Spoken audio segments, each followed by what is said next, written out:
Hello friend, स्वागत है आपका हमारे यूट्यूब चैनल निमी नेट एजुकेशन में। मैं शशि सोनी आप सभी लोगों का स्वागत करती हूँ। और हमारी जो पिछली क्लास में जो हम सैम्पलिंग की बात कर रहे थे, पॉपुलेशन एवं सैंपल, इसको हम पढ़ा रहे थे। सैम्पलिंग की हम लोग बात कर रहे थे, तो थोड़ा सा नॉइज़ की वजह से, शोर की वजह से बाहर की आवाज़ अंदर बहुत ज़्यादा आ रही थी। इस वजह से हमको जो अपनी क्लास थी वो रोकना पड़ा था। ठीक है, क्लास को बंद करना पड़ा था। इसके बाद क्लास आज आपकी हम ले रहे हैं।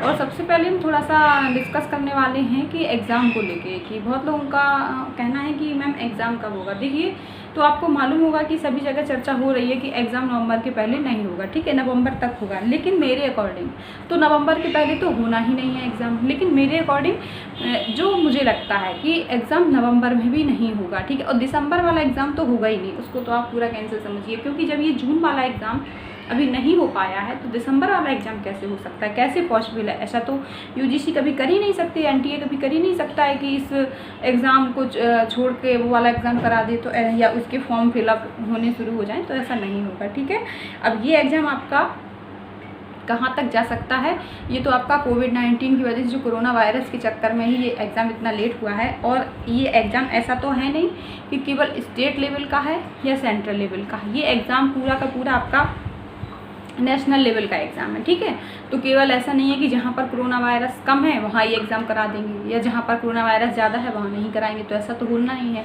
तो पूरा का पूरा जब आपका नेशनल लेवल का एग्ज़ाम है, तो आपका दिल्ली में, मुंबई में, सभी जगह एग्ज़ाम होगा। तो इसलिए आपको दिल्ली और मुंबई की स्थिति अभी पता है कि कितनी बेकार है। ठीक है, तो जब तक ये स्थिति नहीं सुधर रही है तब तक एग्ज़ाम आपका नहीं होगा। ठीक है, तो इस चीज़ को आप देख के चलिए।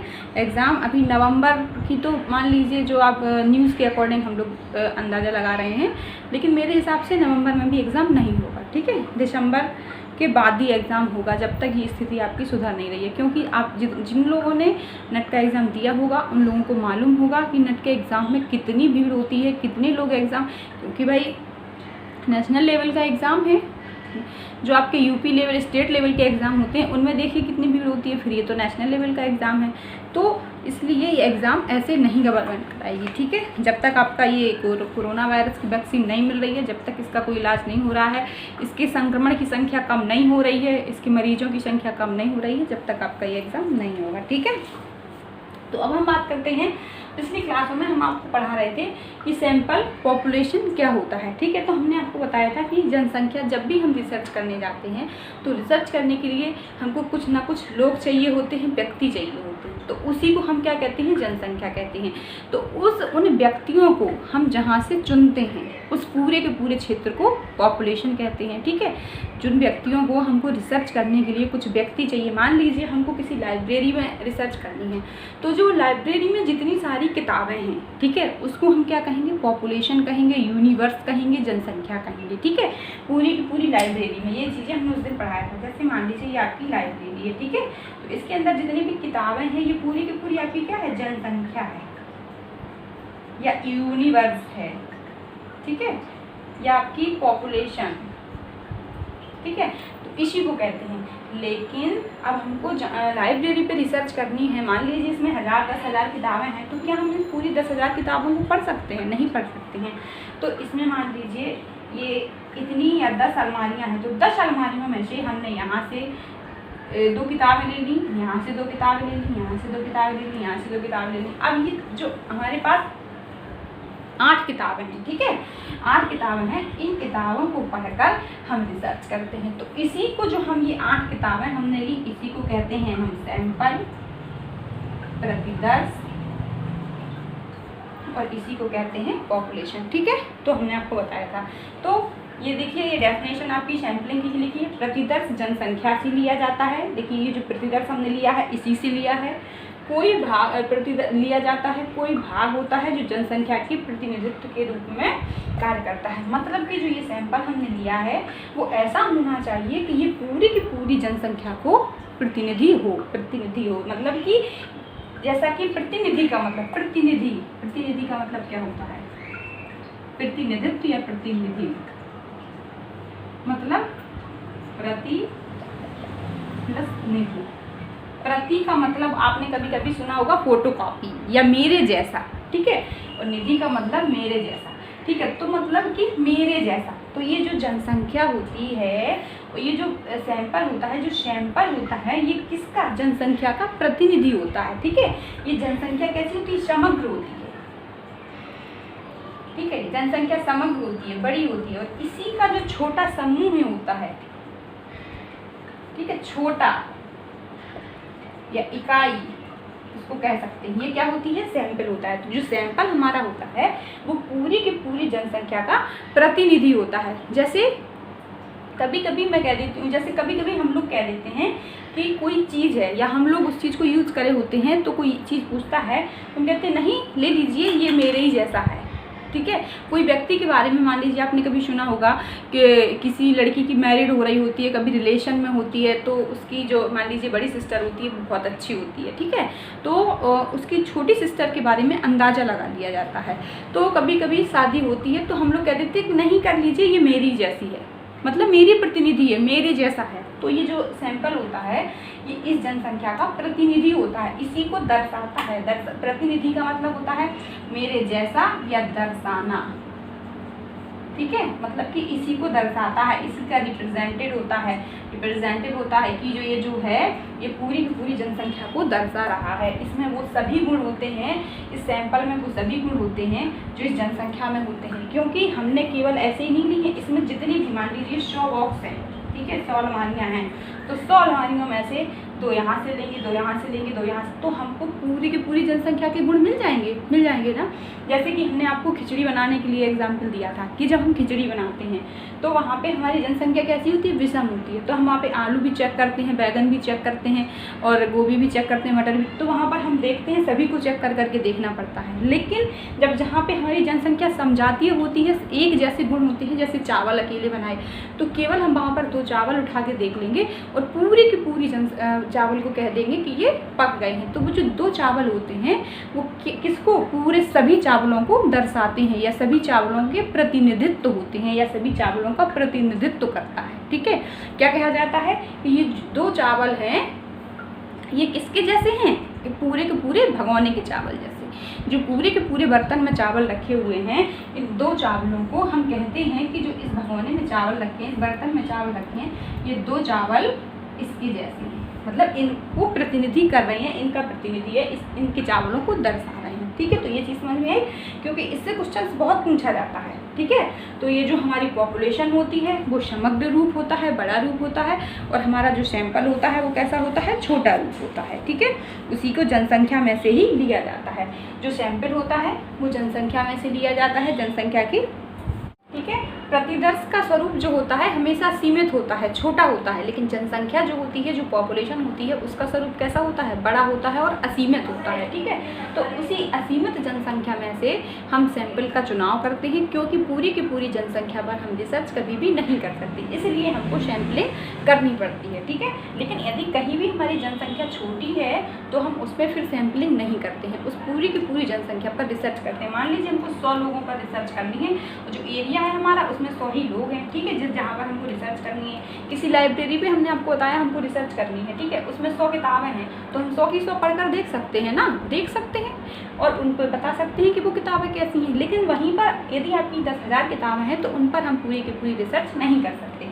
इसीलिए हमेशा कहा जाता है कि जो जनसंख्या होती है, जो पॉपुलेशन होती है, उसका स्वरूप कैसा होता है, समग्र होता है और असीमित होता है। ठीक है, बड़ा होता है। लेकिन जो आपका सैंपलिंग होती है, जो न्यायदर्श होता है, प्रतिदर्श होता है, वो कैसा होता है, छोटा होता है और सीमित होता है। ठीक है, और प्रतिदर्श हमेशा जनसंख्या का प्रतिनिधि होता है, प्रतिनिधित्व करने वाला होता है। ठीक है, तो ये चीज़ समझ में आई आप सभी लोगों को। इसीलिए इसकी हमने तो डेफिनेशन लिख दी है कि प्रतिदर्श सैंपल जनसंख्या से लिया गया कोई भाग होता है जो जनसंख्या के प्रतिनिधित्व के रूप में कार्य करता है। एक प्रतिदर्श, जैसा कि नाम से स्पष्ट है, विशाल संपूर्ण का छोटा प्रतिनिधि होता है, कि विशाल जो विशाल है, जो समग्र है, ठीक है, छोटा प्रतिनिधि भाग होता है। तो ये चीज़ समझ में आई। इसके क्वेश्चन आते हैं। ठीक है, एक क्वेश्चन इसका मैं करवा रही हूँ। ठीक है, ये चीज़ आई समझ में। इसका एक क्वेश्चन सभी करवाते हैं। वो आपका जो क्वेश्चन है वो सैंपलिंग एरर का है, कि न्यायदर्श त्रुटि क्या होती है। जब हम पूरे के पूरे जनसंख्या में से यदि हम, जैसे मान लीजिए आपको बताया कि लाइब्रेरी में 100 किताबें हैं, ठीक है, पहले इसको बिगाड़ देते हैं। ये चीज़ समझ में आई कि जनसंख्या त्रुटि क्या होता है, न्याय दर्श एरर क्या होता है।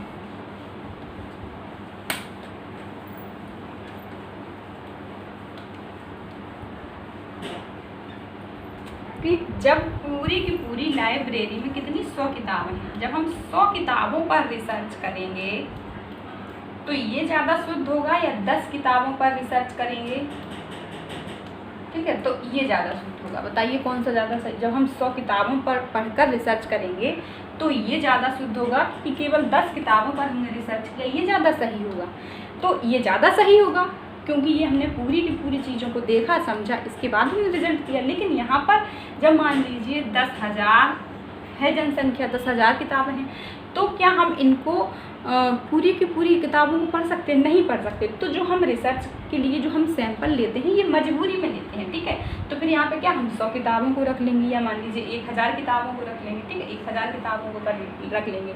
तो जब हम इन किताबों पर पढ़कर, इन किताबों पर रिसर्च करके जब हम रिजल्ट निकालते हैं तो यहाँ पर कहीं ना कहीं कोई ना कोई त्रुटि तो आएगी आएगी। मान लीजिए जैसे हमने यहाँ पर जो किताबें 100 किताबें चुनी, उनमें से मान लीजिए 100 किताबें चुनी, उनमें से 50% किताबें हमारी कैसी अच्छी हुई और 50% किताबें बुरी हुई। तो हम कह देंगे, क्या कहेंगे कि ये किताबें कुछ अच्छी है कुछ बुरी हैं, आधी आधी। लेकिन मान लीजिए यहीं पर हमारे पास 60% या 70% किताबें बुरी आ गई और 30% किताबें अच्छी आई, ठीक है, जो हमारे यूज़ की हैं। तो फिर हम इसके अकॉर्डिंग क्या रिजल्ट निकाल, क्योंकि ये जो रिजल्ट निकालते हैं इसको इसी के ऊपर जनरलाइजेशन करते हैं, ठीक है, तभी हमारी रिसर्च सही मानी जाती है। इसके अकॉर्डिंग ही हम इसका अंदाज़ा लगाते हैं, इस चीज़ को दर्शाना चाहिए, ठीक है। तो हमारा जो रिजल्ट निकल कर आएगा वो कैसा आएगा, वो निकल कर आएगा कि इस लाइब्रेरी की ज़्यादातर किताबें बुरी हैं, ठीक है। तो इसलिए जब हम पूरी की पूरी जनसंख्या पर रिसर्च नहीं करते हैं, सैंपल लेने के बाद रिसर्च करते हैं, तो वहाँ पर न्याय दर्श में त्रुटि, कुछ ना कुछ गलतियाँ होती ही होती हैं, क्योंकि वो जो रिसर्च होती है वो 100% शुद्ध नहीं होती है। इसी को हम न्याय दर्श त्रुटि कहते हैं। और जो न्याय दर्श की त्रुटि होती है, जो हमारी सैंपलिंग की एरर होती है, इसको हम कभी भी ख़त्म नहीं कर सकते, ठीक है। जो हमारी सैंपलिंग एरर होती है, सैम्पलिंग की क्या होती है, त्रुटि होती है, इसको हम कभी भी क्या खत्म नहीं कर सकते, दूर नहीं कर सकते इसको, केवल इसको क्या कर सकते हैं, इसको कम कर सकते हैं, ठीक है, कम कर सकते हैं। कैसे कम कर सकते हैं? जैसे मान लीजिए 100 लोग हैं, अब 100 लोगों में से जब हम 10 लोगों का चुनाव करेंगे और इन 10 लोगों पर रिसर्च करेंगे तो जो हमारी त्रुटि आएगी क्या होगी, ज़्यादा होगी। लेकिन यही हम 100 लोगों में से 40 लोगों पर रिसर्च कर लेंगे, ठीक है, 40 लोगों पर रिसर्च करेंगे तो यहाँ पर जो कमी क्या आएगी हमारी, कम होगी। ज़्यादा अच्छा प्रतिनिधित्व करेगा, ज़्यादा अच्छे रूप से बताएगा कि इस जनसंख्या में कौन कौन से गुण हैं, इस लाइब्रेरी में कैसी किताब। जब हम 10 किताबें पढ़कर ही हम कह देंगे, किसी को बाहर से देखकर हम कह देंगे कि वो आदमी कैसा है, तो ये कैसा होगा, ये हमारा सही भी हो सकता है, गलत भी हो सकता है। लेकिन यदि हम उसके साथ 10 दिन रहें फिर उसके बारे में बताएं तो ज़्यादा सही बता पाएंगे, ज़्यादा सही तरीके से उसके बारे में हम कह पाएंगे। यही चीज़ यहाँ होती है। जब हम 10 लोगों को सिलेक्ट करके रिसर्च करेंगे तो हमारी जो त्रुटियाँ होंगी, जो गलतियाँ होंगी, वो कैसी होंगी, ज़्यादा। त्रुटि का मतलब है यहाँ पे कमी से, ठीक है, कमी से मतलब कि कमियाँ, गलतियाँ, कमियाँ होंगी कि जो 100 किताबें हैं यहाँ पर 10 किताबें पढ़ी तो क्या वो हमारा सही नहीं होगा, रिसर्च शुद्ध नहीं होगा, उसमें क्या होगी, गलतियाँ होंगी। क्योंकि जब हम 40 किताबों को पढ़ेंगे और उसके बाद हम रिसर्च करने के बाद जो रिज़ल्ट होंगे, परिणाम, क्योंकि हमको देना पड़ता है और उसी परिणाम को हम इस पर जनरलाइजेशन भी करते हैं, परिणाम इसका रिप्रेजेंटेटिव होना चाहिए, ठीक है। तो जब 40 किताबों को पढ़ने के बाद हम कहेंगे तो ये जो रिजल्ट हमारा कैसा होगा, इसकी अपेक्षा ज़्यादा सही होगा। लेकिन वहीं हम यहाँ पे 70 किताबों को पढ़ें तो ये हमारा और शुद्ध होगा। यहाँ पर गलतियाँ कैसी होंगी, कम होंगी, कमियाँ हमारी कम होंगी, गलतियाँ कम होंगी, ठीक है। तो ये ज़्यादा शुद्ध होगा और गलतियाँ कैसी होंगी, कम होंगी, ठीक है। तो हमेशा न्याय दर्श की त्रुटियों को कभी खत्म नहीं किया जा सकता, केवल उनको दूर किया जा सकता है। और ये दूर हम किस तरीके से करते हैं, अपने न्याय दर्श के जो हमारा सैंपल है उसका साइज बढ़ाकर। आज समझ में आई कि हम यदि क्वेश्चन आपका आता भी है कि न्याय दर्श की त्रुटि को कम करने के लिए क्या किया जाता है? तो सैंपल का साइज बढ़ाया जाता है। ठीक है, तो इस हिसाब से हम कह सकते हैं कि सैंपल का साइज बढ़ाकर हम न्याय दर्श की त्रुटियों को कम कर सकते हैं। ठीक है, तो ये चीज़ आपकी समझ में आई आप सभी लोगों के। इसका एक क्वेश्चन है, वो कराती हूँ मैं आपको। इसी के बिल्कुल इसी जगह से लिया हुआ क्वेश्चन है, इसलिए वो करवा रही हूँ, अभी करा दे रही हूँ। इसके बाद आगे हम टाइप्स पढ़ेंगे कि ये जो चुनाव करते हैं, अभी तो हमने ये बताया कि सैंपल क्या होता है और जनसंख्या क्या होती है, पॉपुलेशन क्या होती है। लेकिन यहाँ से ये आपकी जनसंख्या हो गई और ये आपका सैंपल हो गया, तो ये सैंपल हो गया। ठीक है, अब इसको लेने के भी अलग अलग तरीके होते हैं। सैंपल हम चुनाव जो लोगों का करेंगे वो किस विधि से करेंगे, तो उसकी विधियाँ भी अभी आपको पढ़नी है। पहले आप इस क्वेश्चन को देख लीजिए, क्योंकि अभी हमने इसी चीज़ों को बताया। ठीक है, ये क्वेश्चन आपका आया हुआ है जुलाई 2018 में आया हुआ है क्वेश्चन। निम्नलिखित में से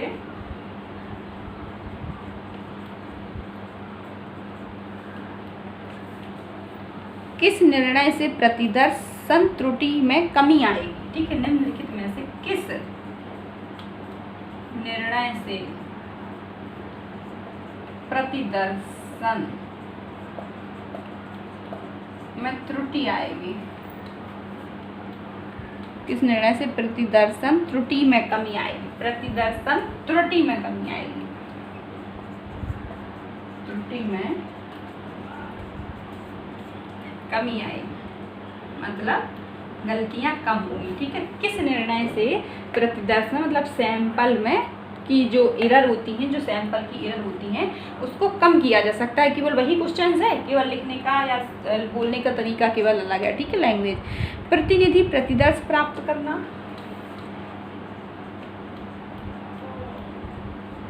प्रतिनिधि प्रतिदर्श प्राप्त करना,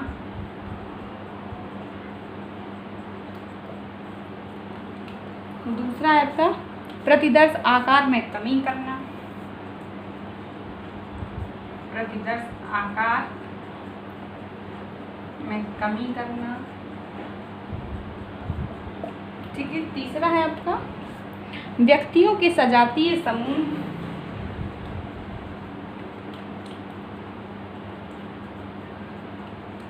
व्यक्तियों के सजातीय समूह।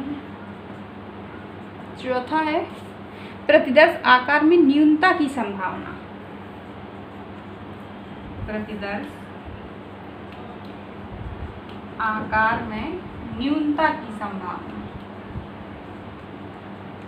ये आपका भी जुलाई 2018 का ही क्वेश्चन पेपर का आया हुआ क्वेश्चन है, करंट का। ठीक है, तो निम्नलिखित में से किस निर्णय में प्रतिदर्शन त्रुटि में कमी आएगी, कि प्रतिदर्श की सैंपल को एरर हम किस तरीके से कम कर सकते हैं। ठीक है, तो प्रतिनिधि प्रतिदर्श प्राप्त करना, प्रतिदर्श आकार में कमी करना।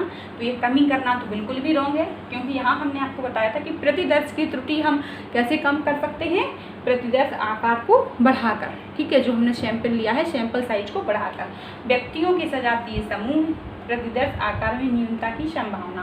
तो ये भी आपका वही जो बात ये कह रहा है कि प्रतिदर्श आकार में न्यूनता की संभावना, तो जो ये कह रहा है वही है। तो अब यहाँ पे दो चीज़ें हैं, तो व्यक्तियों के सजातीय समूह ये हो सकता है, लेकिन सबसे पहले जो हमारी त्रुटि कमी करने का वो होगा कि जो हम सैंपल साइज दे रहे हैं वो कैसा हो, जनसंख्या को रिप्रेजेंट करने वाला हो, उसका प्रतिनिधि हो। अभी अभी हमने आपको बताया कि जो सैंपल साइज कैसा होना चाहिए, जनसंख्या को दर्शाने वाला, जनसंख्या के जैसा। ठीक है, उसी को हम क्या कहते हैं, प्रतिशत। और ये जो वर्ड है आपका, ये जो लाइन है इसी के अंतर्गत आ जाएगी कि व्यक्तियों के सजातीय समूह, व्यक्तियों के यदि सजातीय समूह होंगे तो वो जो सैंपल होगा, जिस समूह के अंदर, जिस सैंपल के अंदर व्यक्तियों के सजातीय समूह होगा, तो वो सैंपल ऑटोमेटिक जनसंख्या को दर्शाने वाला होगा, जनसंख्या का प्रतिनिधि होगा। तो सबसे पहली जो सैंपलिंग की विशेषता होती है, या प्रतिदर्श की या सैंपल की विशेषता होती है, तो सैंपल कैसा होना चाहिए, अपने पॉपुलेशन को, अपनी जनसंख्या को रिप्रेजेंट करने वाला, दर्शाने वाला। ठीक है, तो इसका राइट ऑप्शन होगा आपका, राइट आंसर होगा ए, प्रतिनिधि प्रतिदर्श प्राप्त करना। ठीक है, अब हम बात करने वाले हैं यहाँ पे इसकी विधियों की।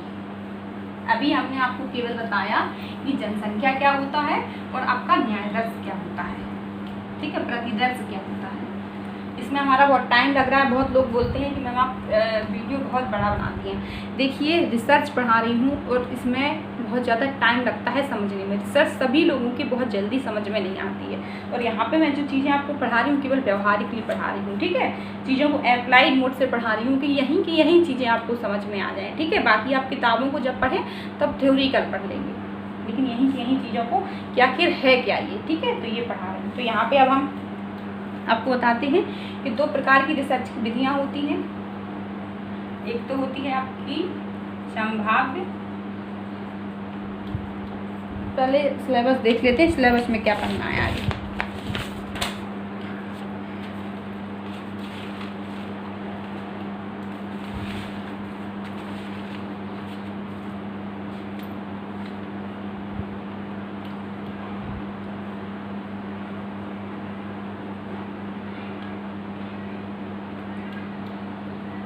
ठीक है, उत्तम नमूना के अभिलक्षण, ठीक है, ये बाद में पढ़ेंगे। अब ये पढ़ते हैं कि उत्तम नमूना के अभिलक्षण कौन कौन से होते हैं। गुड सैंपल, ठीक है, जो हमारा अच्छा नमूना होगा, अच्छे नमूने के कौन कौन से लक्षण होते हैं, ठीक है, ये पढ़ो पहले, ये बताते हैं अच्छे नमूने के लक्षण, ठीक है। इसके बाद उसकी विधियाँ पढ़ेंगे। उत्तम नमूना के लक्षण कौन कौन से होते हैं ये आपके सिलेबस में लिखा हुआ है, ठीक है, उत्तम नमूना के अभिलक्षण, ठीक है। एक अच्छे नमूने के लक्षण, जो सैंपल होता है, नमूने का मतलब होता है कि characteristic of a good sample, ठीक है, अच्छे सैंपल के कौन कौन से गुण होने चाहिए। तो सबसे पहला होना चाहिए प्रतिनिध्यात्मक स्वरूप। इसका मतलब है कि जो सैंपल हम जिस जनसंख्या से चुन रहे हैं वो उस जनसंख्या को अच्छे तरीके से प्रतिनिधित्व करे, अच्छे तरीके से दर्शाए, ठीक है। जो सैंपल होता है वो संपूर्ण जनसंख्या का प्रतिनिधि भाग होता है, ठीक है, उसी के जैसा होता है, ठीक है। तो सैंपल का जो सबसे इम्पॉर्टेंट, अभी हमने इसका क्वेश्चन करवाया, उसका आंसर यही था, ठीक है। नमूने का कौन सा सबसे अच्छा गुण होता है, या नमूने में मतलब कि हमको जनसंख्या की त्रुटियों को कम करने के लिए, तो बताया था ना हमने कि सैंपल एरर को कम करने के लिए क्या, तो सैंपल एरर को कम करने के लिए जो हमारा सैंपल होना चाहिए वो ऐसा होना चाहिए कि जनसंख्या को संपूर्ण रूप से प्रतिनिधित्व करे या दर्शाए। तो जो सैंपल साइज हमारा होता है, इसीलिए हम कहते हैं कि एक अच्छे प्रतिनिधित्व के यही गुण होते हैं कि वो समष्टि के अनुकूल हो तथा उसमें सभी वो गुण हो जो एक जनसंख्या में होते हैं, ठीक है। दूसरा आपका है संभाव्य सिद्धांत पर आधारित, संभाव्य सिद्धांत पर आधारित, ठीक है। अभी आप इनकी 2 विधियां पढ़ेंगे कि सैंपलिंग जो हम चुनते हैं उसकी 2 विधियां होती हैं, एक प्रोबेबिलिटी, एक नॉन प्रोबेबिलिटी, एक संभाव्य, एक असंभाव्य, ठीक है। संभाव्य का मतलब होता है संयोगिक, संयोग बस इसको लिख सकते हैं, और असंभाव्य का अपने मन मर्जी से, ठीक है, अपने मन मर्जी से, मतलब कि यहाँ पे जो ये जनसंख्या है ये पूरी की पूरी क्या है, आपकी पॉपुलेशन है।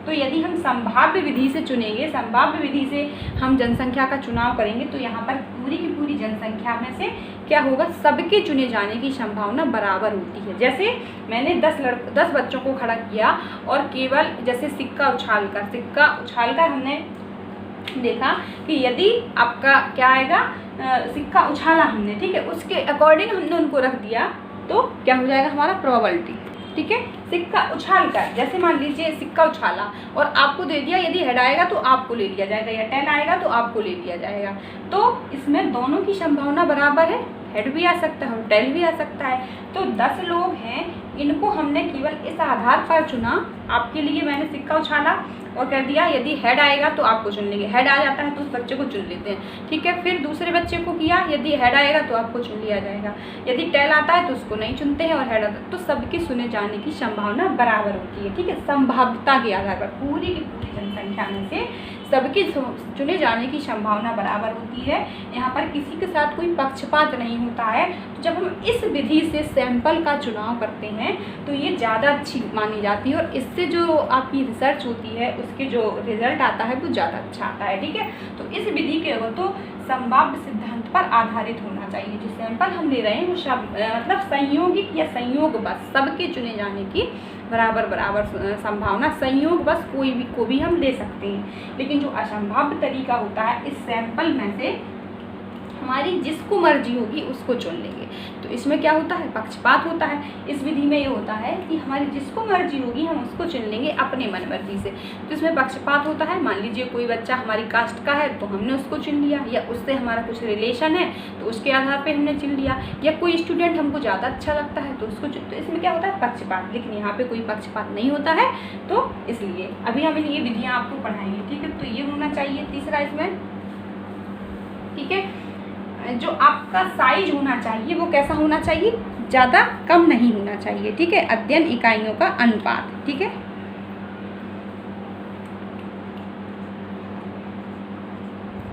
अध्ययन इकाइयों का अनुपात, जैसे हमने आपको पढ़ाया था कि 100 बच्चे हैं पूरी की पूरी जनसंख्या में से, आप इनमें यदि हम 10 बच्चों को चुन के रिसर्च करेंगे तो ये रिसर्च कैसी होगी, हमारी ज़्यादा अच्छी नहीं मानी जाएगी, मतलब कि शुद्ध नहीं मानी जाएगी, ठीक है। तो यहाँ पर हम जो चुनते हैं, ठीक है, यहाँ पर हमको सैंपल साइज ऐसा होना चाहिए, इस तरीके का रहना चाहिए कि जिससे सैंपल साइज हमारा ज़्यादा कम ना हो। 100 में से कम हम 40 बच्चे चुनें, ठीक है। 40 बच्चे चुने या 20 बच्चे चुने तो हमारी जो ये रिसर्च होगी सही मान लीजिए हमने 100 में से 5 बच्चों पर रिसर्च कर ली तो क्या रिजल्ट सही आएगा, नहीं आएगा, वो अशुद्ध होगा। तो जो अध्ययन की इकाइयाँ हैं वो संपूर्ण जनसंख्या के एक अनुपात में होनी चाहिए, ठीक है, ठीक है। जैसे कि मान लीजिए इसके अंदर एक अनुपात से मतलब है कि जैसे मान लीजिए हम कहीं पे रिसर्च कर रहे हैं, किसी क्लास में रिसर्च कर रहे हैं कि उसमें गर्ल्स और बॉयज़ कितने हैं, ठीक है। तो गर्ल्स और बॉयज़ को रिसर्च करने के लिए ऐसा नहीं है कि 100 बच्चे हैं मान लीजिए क्लास में, अब हम उसमें रिसर्च कर रहे हैं कि इस क्लास में गर्ल्स और बॉयज़ कितने हैं। तो ऐसा नहीं है कि वह हमने किसी भी 10 बच्चों को ले लिया और रिसर्च कर ली।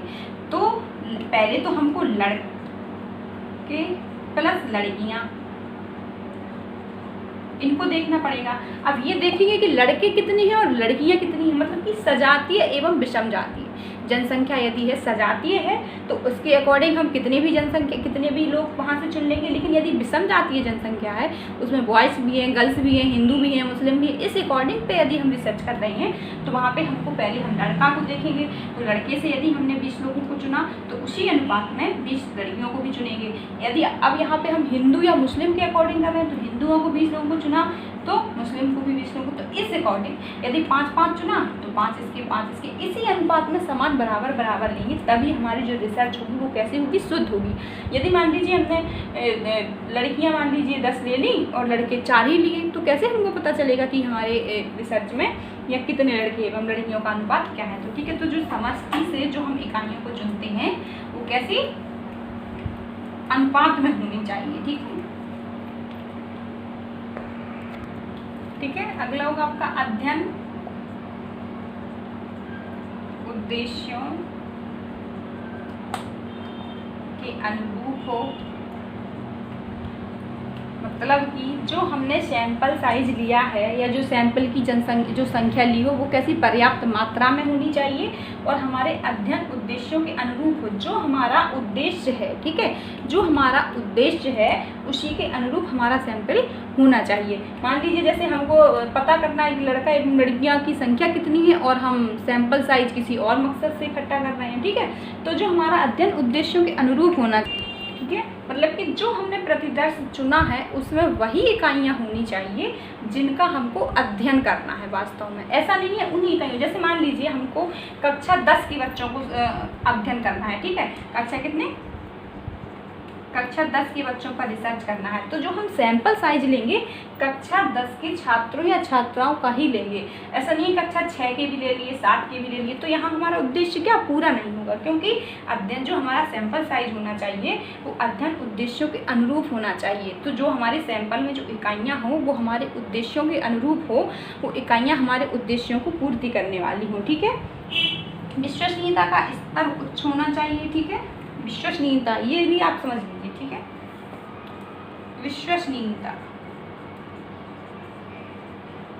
विश्वसनीयता का स्तर उच्च होना चाहिए। सबसे पहले आप विश्वसनीयता समझ लीजिए। विश्वसनीयता क्या होती है? जब कभी भी हम किसी भी, देखिए वैज्ञानिक जो भी हम रिसर्च करते हैं उसमें हमारा विश्वसनीयता, रिलायबिलिटी सबसे ज़्यादा इम्पॉर्टेंट मानी जाती है। यदि कोई भी परीक्षण या कोई भी रिसर्च विश्वसनीय नहीं है तो कैसी वो वैज्ञानिक के हिसाब से रिसर्च नहीं मानी जाएगी। मतलब कि रिसर्च में विश्वसनीयता का होना एक प्रमुख गुण माना जाता है। और विश्वसनीयता का मतलब क्या होता है कि जो हमारी, मान लीजिए हमने कोई परीक्षण किया, ठीक है, उसको हम 10 बार भी करेंगे तो वही रिजल्ट आएंगे जो हमारे पहली बार में आए। मान लीजिए कि ये आपकी जनसंख्या है, ठीक है, इस पर जब हमने रिसर्च की, ठीक है, तो इसमें हमने पता चला, देखिए मान लीजिए एक इसमें मान लीजिए हमने क्या देखा कि हम इसमें कितना कक्षा 10 के विद्यार्थियों पर रिसर्च कर रहे हैं, कि कक्षा 10 की छात्राओं पर हम रिसर्च कर रहे हैं कि कक्षा 10 की छात्राओं की बुद्धि लब्धि कैसी है, ठीक है। तो इस पर हमने रिसर्च करने के बाद हमको परिणाम क्या मिला कि जो कक्षा 10 की छात्राएं हैं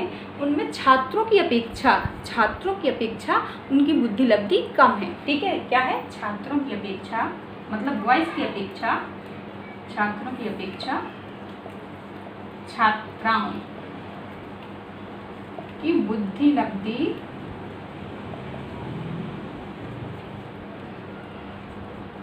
कम है, ठीक है, तो कम है। तो जब हमने ये पूरी की पूरी जनसंख्या पर रिसर्च की, ठीक है, इसके बाद जब हमने सैंपल, विश्वसनीयता का मतलब बता रहे हैं, पूरी की पूरी जनसंख्या पर रिसर्च नहीं करनी है, ठीक है, केवल हम आपको विश्वसनीयता समझा रहे हैं कि विश्वसनीयता रिसर्च में क्या होती है। वैसे तो आपको विश्वसनीयता मालूम होगी कि किसी भी परीक्षण को, हम किसी भी वैज्ञानिक चीज़ को जब कभी भी एक बार करें, उसी काम को 10 बार करें, लेकिन रिजल्ट समान आने चाहिए, इसी को विश्वसनीयता कहते हैं। मतलब कई बार दोहराया जाए उसी काम को, लेकिन रिजल्ट वही आने चाहिए। जैसे मान लीजिए हमने किसी विद्यार्थी का एक बार टेस्ट लिया और देखा उसके अंक कितने आए, उसने नेट क्वालिफाई कर लिया, ठीक है। इसके बाद जब हमने दोबारा से उसको वही टेस्ट दिया और उसी टेस्ट में वो फिर से नेट क्वालिफाई हो गया, तो ये क्या हुआ, या 10 बार दिया और 10वें बार वो क्वालिफाई हो गया, तो क्या हुआ, ये उसकी विश्वसनीयता मानी जाती है, वो विश्वसनीय है। लेकिन यदि हमने उसको वही टेस्ट दिया, एक बार तो वो क्वालिफाई हो गया, दूसरी बार में फिर फेल हो गया, तीसरी बार में फिर, तो ये इसको विश्वसनीयता नहीं कहेंगे, ठीक है। समान परिस्थितियों में जब कभी भी हम वही काम वही वैज्ञानिक तरीके से दोहराते हैं तो उसमें क्या विश्वसनीयता होती है, ठीक है। और वैज्ञानिक चीज़ों में या विज्ञान हमेशा विश्वसनीयता, रिलायबिलिटी को अहमियत देता है या मानता है, ठीक है। तो जब हमने पूरी जनसंख्या पर रिसर्च किया और देखा कि छात्रों की अपेक्षा छात्राओं की बुद्धि लब्धि कम है, और हम रिसर्च क्या कर रहे थे कि छात्रों एवं छात्राओं की बुद्धि लब्धि कैसी है, ये हम रिसर्च कर रहे थे। इसके बाद हमने इसमें से सैंपल लिया और 40 लोगों का सैंपल लिया, ठीक है। तो इसका जो रिजल्ट निकल कर आया, इसमें भी हमने मान लीजिए रिसर्च की, ठीक है, इसमें भी हमने रिसर्च किया, ठीक है, इसमें भी हमने रिसर्च किया और इसमें भी परिणाम क्या निकल कर आए, इसमें भी यही परिणाम निकल कर आना चाहिए कि छात्रों की अपेक्षा छात्राओं की बुद्धि लब्धि कम है। इसका रिजल्ट भी यही निकल कर आना चाहिए। जो परिणाम, मतलब कि एक सैंपल जो होना चाहिए, एक प्रतिदर्श इतना विश्वसनीय होना चाहिए कि जो परिणाम एक समष्टि से या एक पॉपुलेशन से निकल कर आते हैं, वही परिणाम एक सैंपल से निकल कर आना चाहिए। तो मतलब कि यही विश्वसनीयता का स्तर होता है कि एक जो अच्छा प्रतिदर्श माना जाता है, जो आपका एक अच्छा प्रतिदर्श इतना विश्वसनीय होना चाहिए कि प्रतिदर्श के अध्ययन से, ठीक है, प्रतिदर्श के अध्ययन, प्रतिदर्श क्या हुआ, सैंपल, एक सैंपल के अध्ययन से वही परिणाम प्राप्त हों जो एक समष्टि के या पॉपुलेशन के अध्ययन से प्राप्त होते हैं। और हमारे वैज्ञानिकों में आपने कहीं कहीं पढ़ा होगा कि जो हमारे विज्ञान ने सार्थकता का स्तर माना है, वो क्या माना है, 0.1 से लेकर 0.5 लेवल का ये हमारा सार्थकता स्तर माना जाता है। इसमें आपको कई क्वेश्चंस मिलेंगे, हमारे यूजीसी नेट के पेपर में कई क्वेश्चंस आते हैं, ठीक है। तो जो वैज्ञानिक अध्ययन हमारा होता है, वैज्ञानिक अध्ययनों में 0.1 से लेकर 0.5 हमारा सार्थकता स्तर माना जाता है। अब इसको हम बताते हैं क्या होता है, ठीक है। विश्वसनीयता क्यों भी रखा जाता है कि 0.1 विश्वसनीय होना चाहिए कि 0.5 विश्वसनीय होना चाहिए, ठीक है। तो आपको समझ में आई विश्वसनीयता क्या होती है कि एक जो सैंपल होना चाहिए, प्रतिदर्श होना चाहिए, वो इतना रिलायबल होना चाहिए, इतना विश्वसनीय होना चाहिए। क्यों? क्योंकि हम सैंपल के रिजल्ट के आधार पर ही तो पूरी की पूरी जनसंख्या को वो करते हैं। वो सैंपल होता है पूरा के पूरा जनसंख्या को रिप्रेजेंट करता है, बताता है कि ये कैसा है, ठीक है। तो जब सैंपल के आधार पर हम पूरी की पूरी जनसंख्या की व्याख्या करते हैं, जो गुण इस सैंपल में हैं वही गुण पूरी पॉपुलेशन में होते हैं, ठीक है। जो गुण आपको हमने बताए थे, एक बाल्टी है, जो पानी इस बाल्टी के पानी में गुण है वही एक गिलास पानी में है। इससे हमने एक गिलास पानी लिया, तो ये जो सैंपल है ये पूरी की पूरी जनसंख्या क्या हुई आपकी, पूरी बाल्टी का पानी, तो पूरी की पूरी बाल्टी के पानी को रिप्रेजेंट कर रहा है, दर्शा रहा है ना। तो ये इसी के लिए तो जो सैंपल होना चाहिए, जो ये सैंपल हुआ, ये इतना रिलायबल होना चाहिए, इतना विश्वसनीय होना चाहिए कि जो रिजल्ट इस सैंपल की पर रिसर्च करने से आए वही रिजल्ट आपके जनसंख्या पर रिजल्ट करने से जो आते हैं इसी को हम कहते हैं विश्वसनीय। और विश्वसनीयता को हमारे साइंस में 0.1 से 0.5 लेवल तक मानते हैं। तो यहाँ पर 0.1 का मतलब है, इसको थोड़ा सा हटा देते हैं,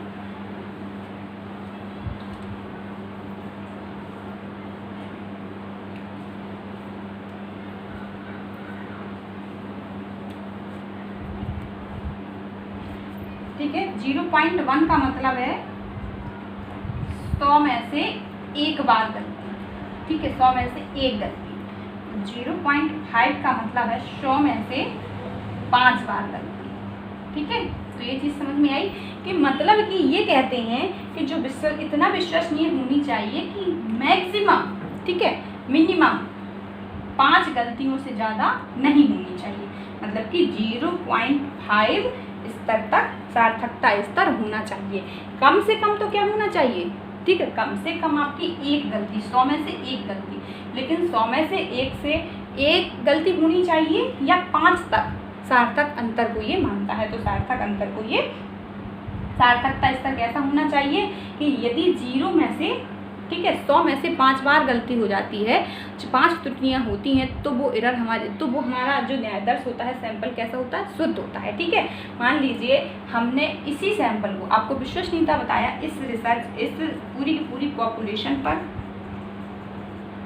रिसर्च किया और इसके परिणामों को दोहराया, 100 बार दोहराया, तो 100 बार इसके समान रिजल्ट आए, ठीक है, 100 बार समान रिजल्ट आए। लेकिन इसके 100 बार में कितने, 95 बार समान रिजल्ट आए और 5 बार रिजल्ट में कैसा आ गया, अंतर आ गया। तो फिर भी ये हमारा जो रिसर्च होगा ये कैसी होगी, सही मानी जाएगी, ठीक है। और इससे ज़्यादा यदि अंतर आता है तो ये हमारा विश्वसनीय नहीं माना जाएगा, तो ये रिसर्च हमारी विश्वसनीय मानी जाएगी, ठीक है।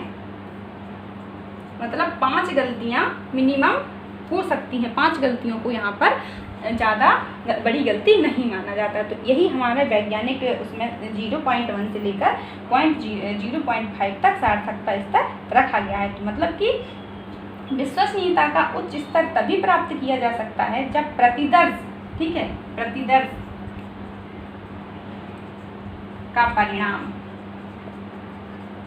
और आपका समष्टि के परिणाम में अंतर कम से कम 0.5 सार्थकता स्तर पर हो, ठीक है। ये चीज़ समझ में आई, ठीक है। जो प्रतिदर्श का परिणाम है, जो सैंपल का परिणाम है, जो सैंपल के बाद हमारा जो परिणाम आया उसके परिणाम है, और जो पूरा का पूरा पॉपुलेशन का जो परिणाम आया, इसमें कम से कम क्या होना चाहिए, 0.5 सार्थकता स्तर पर सार्थक हो, ठीक है। कम से कम यदि हमने इसको दोहराया, इसके परिणामों की बार बार दोहराया, तो कितना अंतर, केवल यदि 5 बार अंतर आ रहा है तो वो परिणाम हमारा विश्वसनीय होगा, ठीक है। ये चीज़ समझ में आई। प्रतिदर्श के परिणाम में और समष्टि के परिणाम में यदि 0.5 का सार्थकता स्तर पर सार्थक विश्वसनीय माना जाता है, ठीक है। इतना यदि अंतर आ रहा है तो इसको विश्वसनीय माना, सीधा सीधा इसका मतलब यही है। तो ये इसको ज़्यादा विश्वसनीय यदि 0.1 की गलती माना है, यदि कभी कभी इन दोनों में से लिख के आ जाए, ठीक है। और बता देती हूँ कि यदि कभी कभी क्वेश्चंस में लिख के आ जाए 0.1, ये ज़्यादा विश्वसनीय होगा या 0.5 ये ज़्यादा विश्वसनीय होगा, तो आपको खुद पता है ये ज़्यादा विश्वसनीय होगा, क्योंकि यहाँ पे 100 में से 1 बार गलती हो रही है और यहाँ पे 100 में से 5 बार गलती हो रही है। ठीक है, तो ये ज़्यादा विश्वसनीय होगा। लेकिन यदि इतना अंतर आता है, 100 में से 5 गलतियाँ अगर हो जाती हैं, तो उसको भी विश्वसनीय मानते हैं, क्योंकि हमने आपको पहले ही बताया कि न्याय दर्ज की त्रुटियों को कभी भी ख़त्म नहीं कर सकते, केवल उनको कम कर सकते हैं, क्योंकि रिसर्च हम पूरी की पूरी पॉपुलेशन पे नहीं कर रहे हैं, सैंपल पे कर रहे हैं। ठीक है, तो ये चीज़ समझ में आ गई आप लोग के। तो ये एक अच्छे प्रतिदर्श के गुण होते हैं, characteristics of a good sample, sample की साइज के ये गुण होते हैं सैंपल के। ठीक है, आगे क्या है,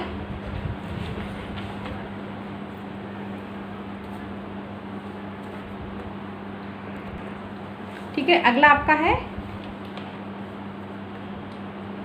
उत्तम नमूना के लक्षण, आपको हो गया characteristics of a good sample. अब है आपका नमूना चयन की तकनीकें कौन कौन सी हैं। ठीक है, जो हम अभी आपको इसके पहले बता रहे थे वो अब बताना है। ठीक है, नमूना चयन की तकनीकें। मैं इसलिए सिलेबस के अकॉर्डिंग चल रही हूँ कि जो चीज़ें सिलेबस में जिस तरीके से लाइन में दी हुई मैं केवल उसी सीक्वेंस में पढ़ा रही हूँ, क्योंकि बहुत से स्टूडेंट ऐसे होते हैं वो यदि आगे बीच में पढ़ा दूँ तो वो सीक्वेंस से नहीं कर पाएंगे, लाइन से नहीं कर पाएंगे, उनको चीज़ें नहीं मालूम होती हैं। ठीक है, तो इसमें 2 तकनीकें हमने अभी आपको बताया था कि ये जो पूरी पॉपुलेशन होती है, ठीक है, और ये आपका क्या होता है, सैंपल होता है, न्यायादर्श होता है। तो इसमें से ये लिया तो जाता है, ठीक है, ये बड़ा भाग होता है, ये छोटा भाग होता है, ये सब बताया। ये जनसंख्या असीमित होती है, ये सीमित होता है, ठीक है, ये समग्र होता है, ये छोटा होता है, ये सब बताया। लेकिन इसमें से जो हम इकाइयाँ या जो लोगों का चुनाव करते हैं, ये इसकी प्रविधियाँ किस विधि से करते हैं। ठीक है, तो अभी इसकी बात कर रहे हैं। तो इसमें आपकी 2 प्रकार की विधियाँ होती हैं। एक होती है आपकी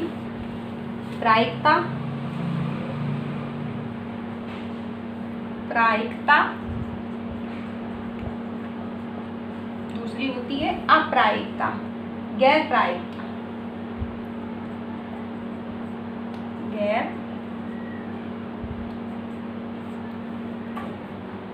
क्या लिखा हुआ है, गैर प्रायिकता।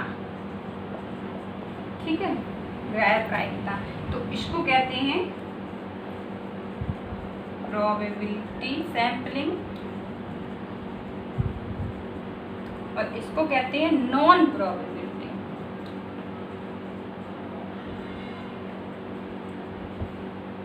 ठीक है, तो ये चीज़ अब इसको हम डिफाइन करते हैं। इसके आधार पर आपके सैंपलिंग के प्रकार भी बहुत होते हैं। ठीक है, तो आज हम कोशिश करेंगे कि ये हमारी सैंपलिंग समाप्त हो जाए। वैसे लगता नहीं है होगी, ठीक है, क्योंकि वीडियो बड़ा हो जाएगा। ठीक है, तो इसी को कहते हैं संभाव्य और इसी को कहते हैं असंभाव्य। ठीक है, संभाव्य और इसी को कहते हैं असंभाव्य।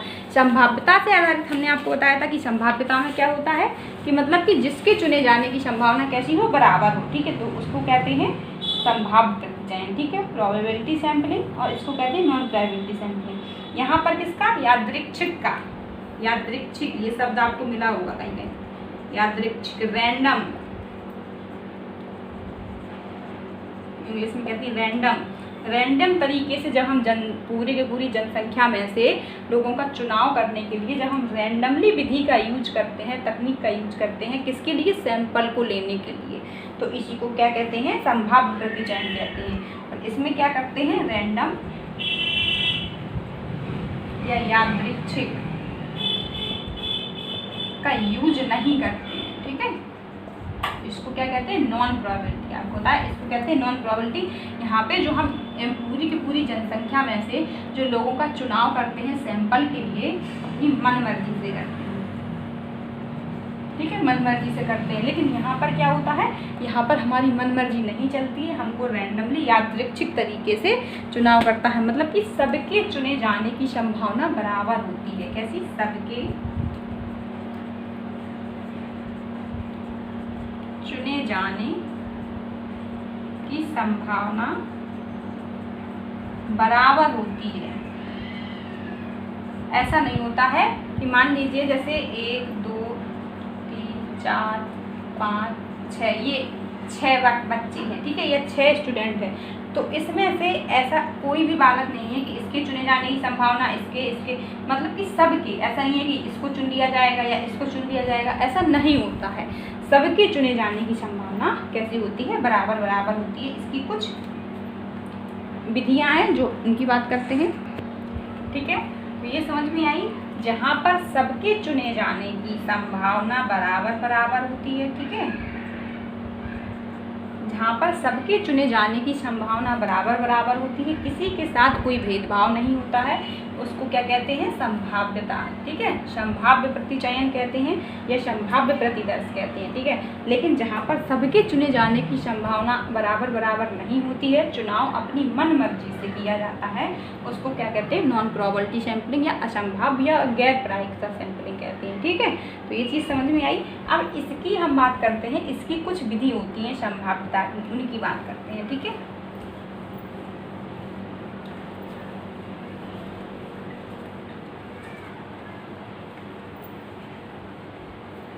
संभाव्य प्रतिचयन की, संभाव्य प्रतिदर्श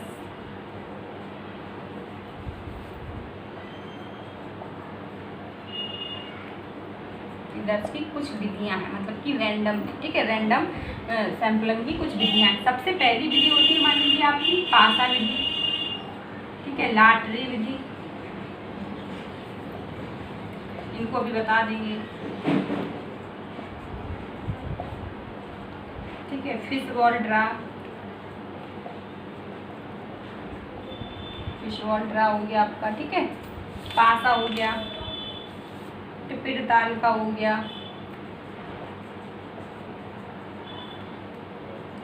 टिपिड तालिका हो गया, लॉटरी हो गई, ठीक है, वर्णमाला हो गया। जैसे पासा में क्या होते हैं, पासा में कोई भी पासा लेते हैं उसमें 6 डिजिट होते हैं, ठीक है, 6 डिजिट होते हैं,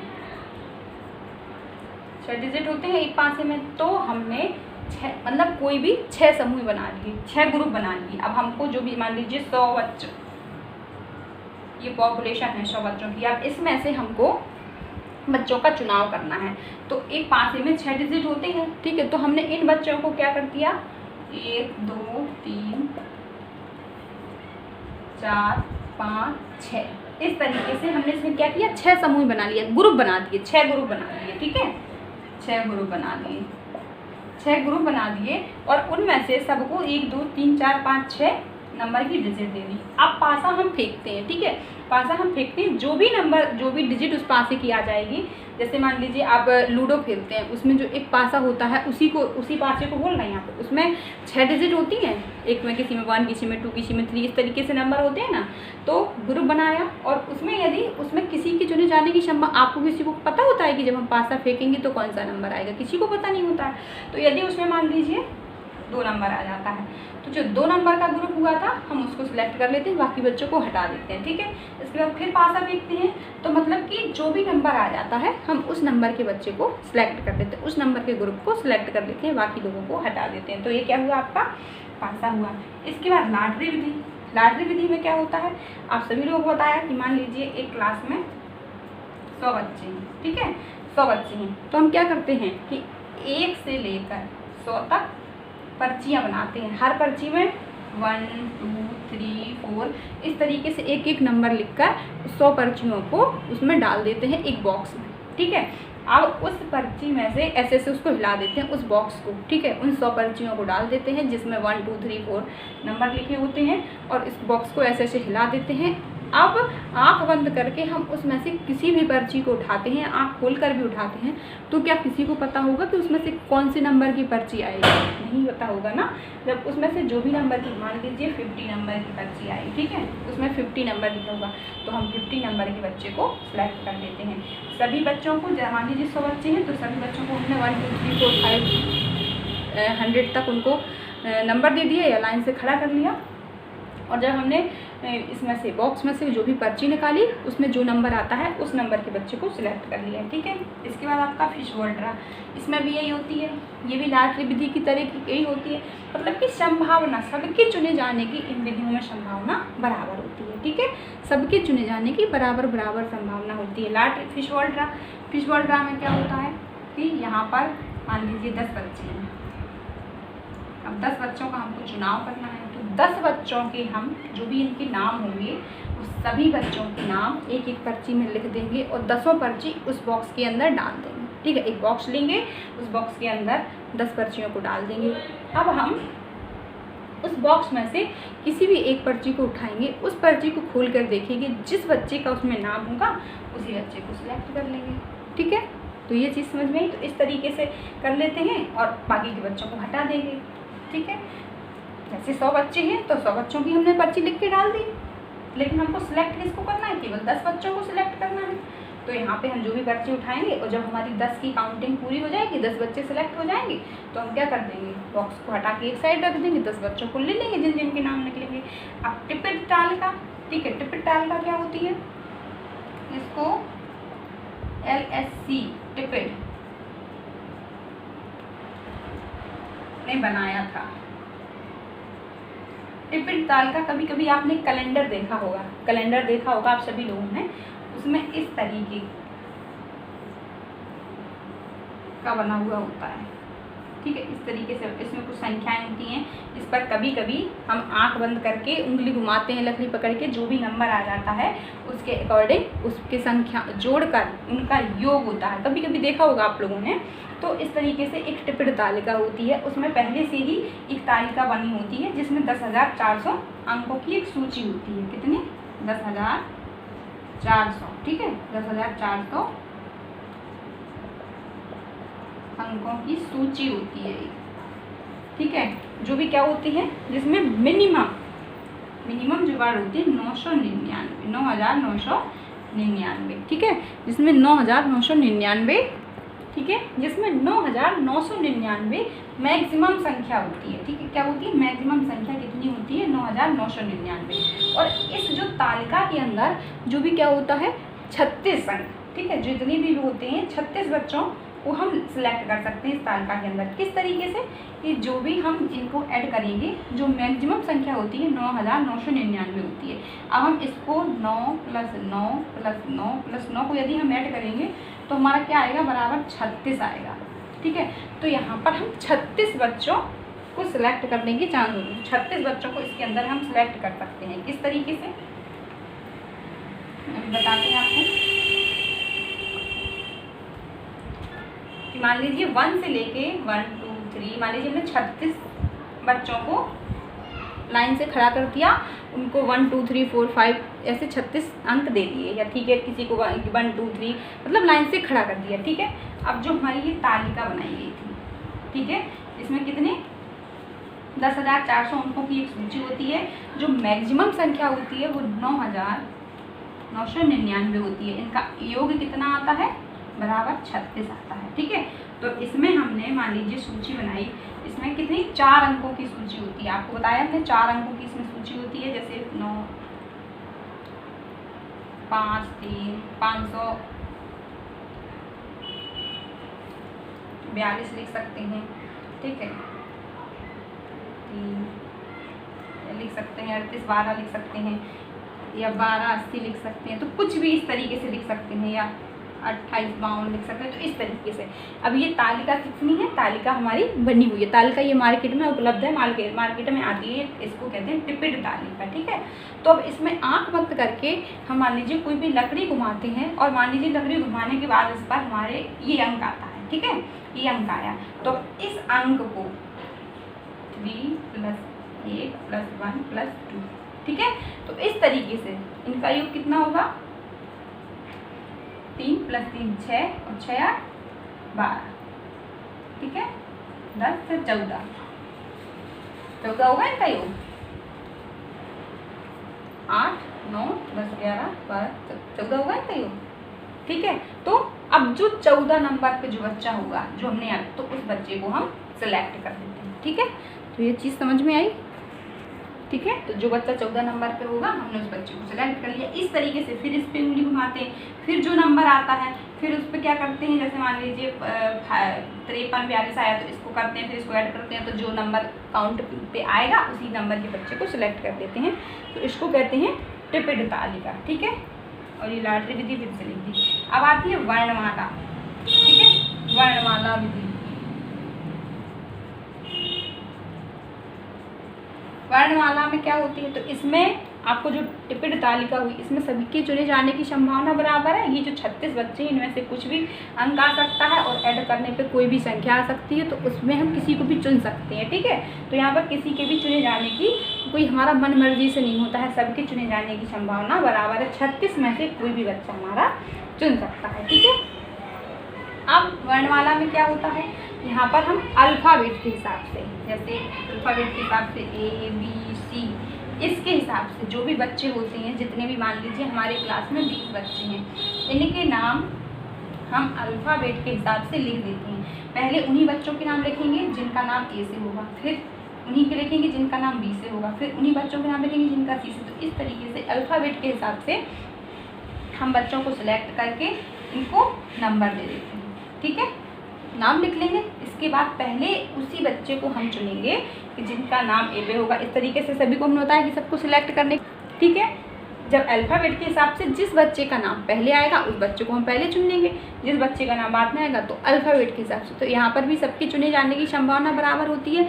हमको पहले से पता नहीं होता है किसको चुनेंगे, तो वर्णमाला के अक्षरों के हिसाब से कि हम इसको भी चुन सकते हैं।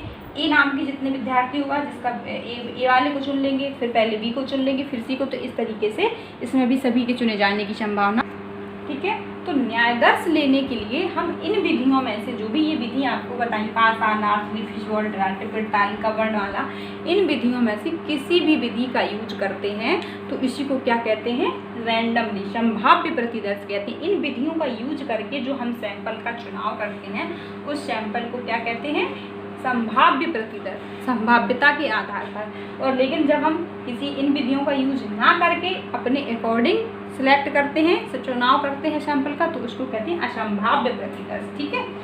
ये चीज़ समझ को आई। अब इनके संभाव्य प्रतिदर्श के भी कुछ रिसर्च के भाग होते हैं और इसके भी कुछ प्रकार होते हैं। तो अब इनकी बात हम करते हैं।